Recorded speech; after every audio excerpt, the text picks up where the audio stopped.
एक शहर में बहुत बड़ा व्यापारी रहता था जिसका नाम धनीराम था। धनीराम का एक पुत्र था जिसका कोई संतान नहीं था।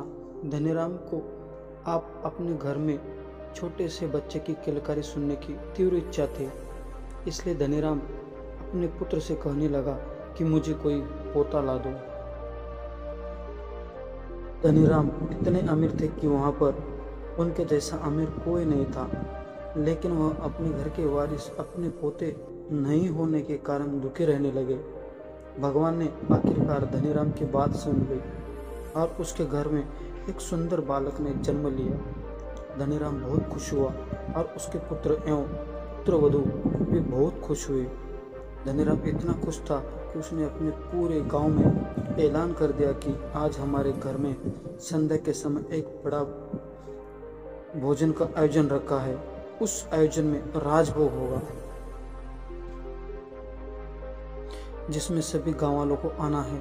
गांव वालों के साथ साथ पास के एक गांव में छोटा व्यापारी रहता था, उसे भी बुलाया गया। वह व्यापारी अपने काम में इतना मस्त रहता था कि उसे यहाँ तक की फुर्सत नहीं रहती थी कि उसने क्या पहना है और क्या खाया है।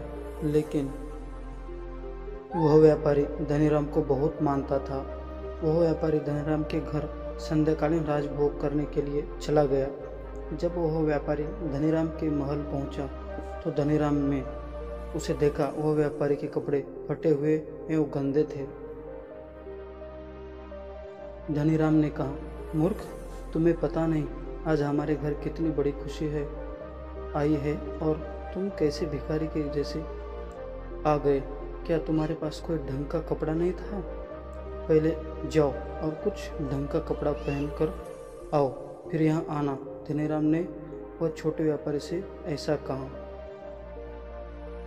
छोटा व्यापारी घर चला गया और छोटे व्यापारी ने अपने घर में जाकर आईने के सामने अपने आप को देखा और व्यापारी ने फटे पुराने कपड़े के ऊपर एक सुंदर कोट पहन लिया और पगड़ी भी पहन ली और फिर से व्यापारी धनीराम के महल चले गए।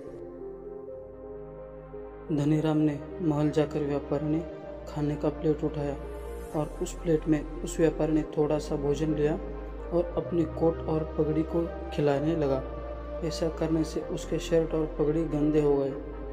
धनीराम ने गुस्से से उससे मूर्ख कहा, मूर्ख, तुम फिर आ गए और क्या हरकत कर रहे हो?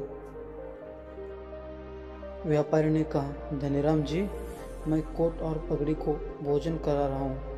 धनीराम समझे नहीं और उसने कहा, क्या बोल रहे हो तुम? तब व्यापारी ने कहा, जब हम किसी खास मौके में खाना रखते हैं, भोज रखते हैं, तो कुछ लोग यूं ही आते हैं ताकि औपचारिकता निभाया जाए और कुछ लोग दिल से आते हैं। कुछ लोग आपके साथ औपचारिकता से नहीं, दिल से जुड़े रहते हैं। इसलिए कभी भी इन्हें ठेस मत पहुंचाना, वरना आपको मालूम नहीं चलेगा कि पत्थर जमा करते करते कब अपने हीरा को खो दिया।